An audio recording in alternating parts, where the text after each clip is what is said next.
What's going on, everybody? It's your man Jay Will. So in this video I want to talk to you about why I decided to get the Nexus 6 over the Nexus 6P.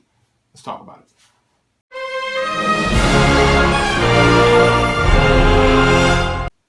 Alright, so a few reasons why I'm going to go ahead and pick up a Nexus 6 over the 6P is availability. Like all new launches, it's hard to get the device when it first comes out.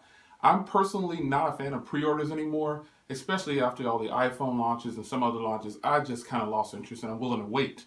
Some people aren't willing to wait and they feel like they have to have it right at the beginning. But when you think about it, an example is a device like the Priv.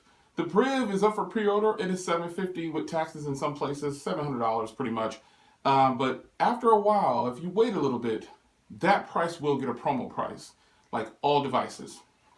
With that being said, the 6P probably won't get a promo price, but it's $500 compared to the Nexus 6 price of $350 and in some places $299. But I think availability and pricing are some reasons, some of the main reasons why I think you should consider the 6 over the 6P because end users care this much about specs and they really enjoy performance. So if I were going to sell someone one of the devices, I'd tell them to get the more tested, the more available Nexus 6. Next is the screen. The screen on the Nexus 6 compared to the 6P is a little bit bigger, and you still get the dual front-firing speakers. I've listened to people talk about the Nexus 6 next to the 6P, and they say, oh, it's a whale of a device. Reality is, it's 184 grams next to, I think, 178 grams. Can you really tell the difference? You might be able to because of the way it's built. But one thing that plays a factor there is the thickest point on the Nexus 6 is 10.1, and the 6P is 7.3, I believe. So in hand, the 6P probably will feel a little better, but I personally would love to have the bigger screen and still enjoy those beautiful speakers that the Nexus 6 has. So weight, talking about weight, it depends on how the device is made. Now the Nexus 6 has like this sloping, it slopes down to a real skinny bottom. It's kind of puffier up top. The 6P has a band across the top of the camera area where all the antennas and things that are needed to have it function correctly are at, and then it's just kind of slim down the side. Now, I did pre-order the 6P, but I'll let it out there. I actually went ahead and ordered this, the Nexus 6, and it'll probably be here, by the time you watch this video, it'll probably be in transit or something like that, and I'll have another follow-up video on it later on down the line to tell you my experiences with it running on 6.0. And that's an important thing. Some people might tell you, go ahead and grab the 6P because it has better specs. But when you think about this, what does it matter that it has the latest specs? It has a Snapdragon 810. The 6 has a 805. It has a bigger battery at 3450. The 6 has a 3220. But with the new features of those in 6.0, you should be able to grab some really good battery life. And from what I've been checking on the net, people are reporting great battery life from their Nexus 6. If you have a Nexus 6, please shout out in the comments right now and let me know how your battery life is on your Nexus 6. Because the first time I had the Nexus 6, it wasn't too good and I was kind of disappointed in the battery. But Google has now done some great optimizations with the Nexus 6, and I'm pretty excited to get my hands on mine once it actually gets here. Another thing is updates. We know that Nexus devices are going to get updates. Now, that's not to say that the 6P won't get an update, but it is saying is that the 6 will get an update too. So when you factor in all of these things that I just spoke about, and this is just some things that I found out that I kind of did some searching of my own personal needs, and I put it up against each other, and I thought, you know, I pre-ordered the 6P, but do I really want to get the 6P?